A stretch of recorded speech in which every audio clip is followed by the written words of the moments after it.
चार साहिबजादों का बलिदान एक अद्वितीय मिसाल। इसके बारे में दो शब्द बताने वाली हूँ। इतिहास सुनोगे बलिदानी का, आ जाओगे सदमे में। इतिहास सुनोगे बलिदानी का, आ जाओगे सदमे में। मजाक उड़ाते हो जिनका, गिर जाओगे उनके कदमों में। मजाक उड़ाते हो जिनका, गिर जाओगे उनके कदमों में। गुरु गोविंद सिंह जी को चार बेटे थे।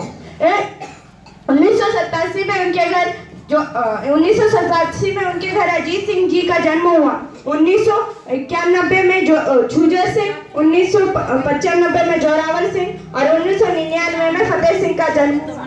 यह चार साहिबजादे इतिहास में सबसे अल्पायु के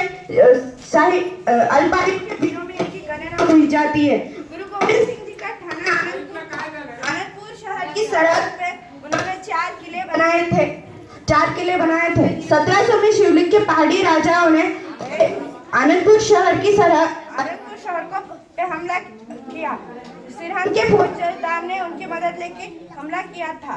तभी गुरु गोविंद सिंह जी ने अपने सबसे बड़े बेटे अजीत सिंह जी को किला तारागढ़ की रक्षा के लिए तैनात किया। 4 दिन के घमासान युद्ध के बाद अजीत सिंह जी की जीत हुई। तब साहिबजादे अजीत सिंह जी मात्र 13 साल के आयु के थे। मात्र 13 साल के आयु के बच्चे ने इतिहास बना लिया। इस आयु में हम हमारे कक्षा के छात्र से नहीं लड़ सकते थे। उस आयु में महाशक्तिशाली मुगल सेना से वो लड़ पड़े।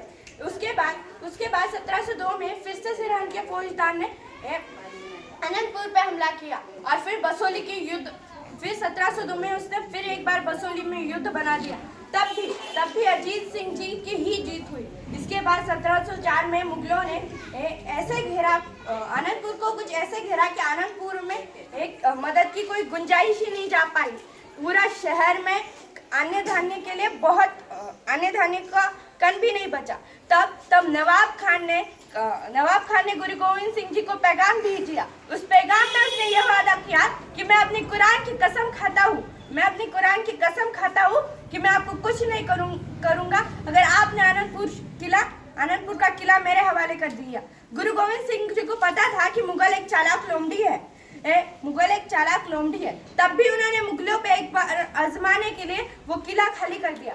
कुछ देर जाते ही उस चालाक लोमड़ी ने उन पे हमला कर दिया और इसमें अजीत सिंह जी ने कुछ देर उनसे युद्ध किया और वहां से निकल पड़े और वह चमकौर पहुंचे। चमकौर में फिर से एक बार युद्ध हुआ, पर इस युद्ध में अजीत सिंह और झुंझर सिंह को शहीद होना पड़ा।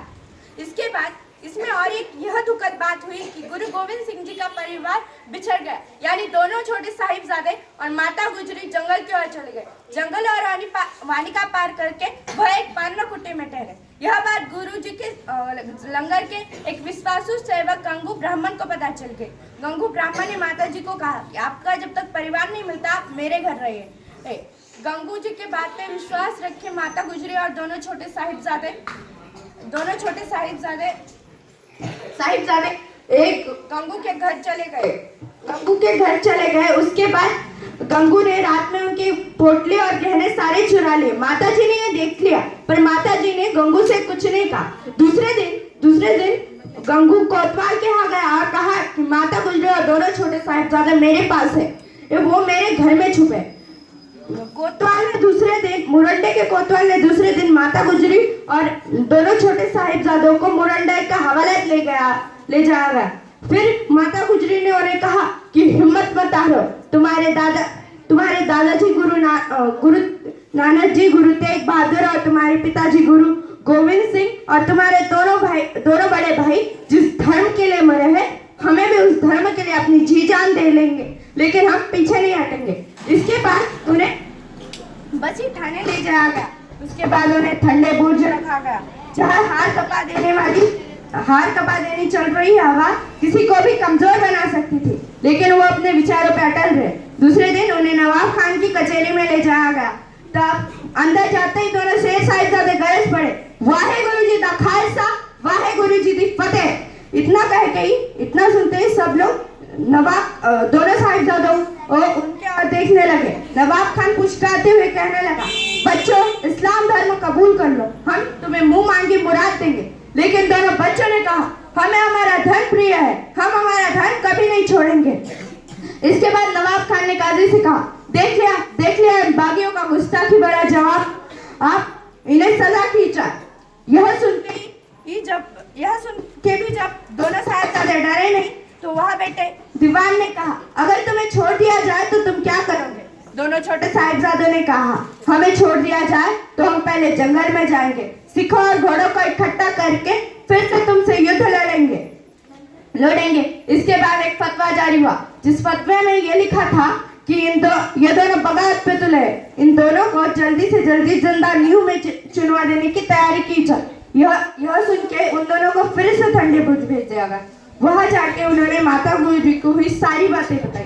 वही नवाब खान ने काजी से कहा कि जल्दी से जल्दी दोनों बच्चों को जिंदा नींव में चुनवाने के लिए जल्लाद का इंतजाम किया जाए। उसके बाद दूसरे दिन उन्हें फिर से नवाब खान की कचहरी में हाजिर किया गया और उन्हें पूछा गया, उनके विचार पूछे गए। वो दोनों अपने विचारों पर अटल रहे और कहा, हम हमारा धर्म नहीं छोड़ेंगे, ये चाहे कुछ भी कर लो। इसके बाद दोनों को जल्लाद के हवाले कर दिया गया और वही माता गुजरी ने भी अपनी अंतिम सांसें ली।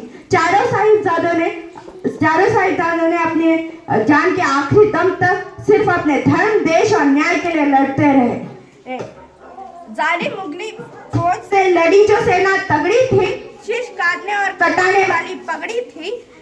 नमन उन चार साहिबजादों को जिन्होंने अपनी जान बाजी पर लगाई थी। ऐतिहासिक वीर गाथा लेकर एक ऐतिहासिक किस्सा लेकर आज हम जिन वीरों की बात कर रहे हैं वो भारतीय इतिहास में सबसे अल्पायु के वीरों में शामिल हैं। हम जिनकी बात कर रहे हैं वो है छोटे साहिबजादे, जिन्हें मुगलों ने दीवार में जिंदा चुनवा दिया था। धर्म के खातिर खुशी बलिदान और जंगल में दुश्मनों को धूल चटाने वाले गुरु गोविंद सिंह जी के 4 साहिबजादे के बच्चे। जहाँ गुरु जी के 2 बड़े साहिबजादे जंग में लड़ते हुए शहीद हो गए, वही 2 छोटे साहिबजादे को दीवार में जिंदा चुनवा दिया था। भले ही आज किताबों में इनके बारे में ज्यादा जिक्र नहीं, लेकिन इन नन्ही जाने अपने पीछे आज भी एक मिसाल काम करने वाली पदचिन्ह छोड़ गए हैं।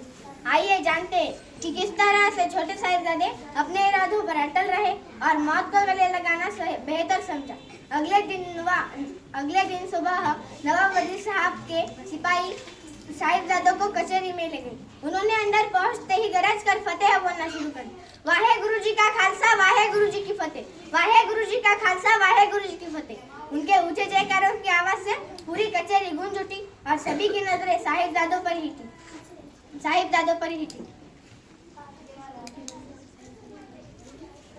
गरज कर फतेह बोलना शुरू कर दी।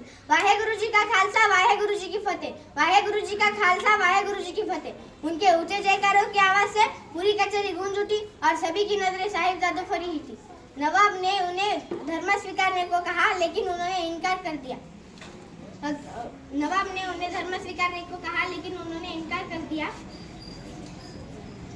इतना के घर में आपने 2 सदस्य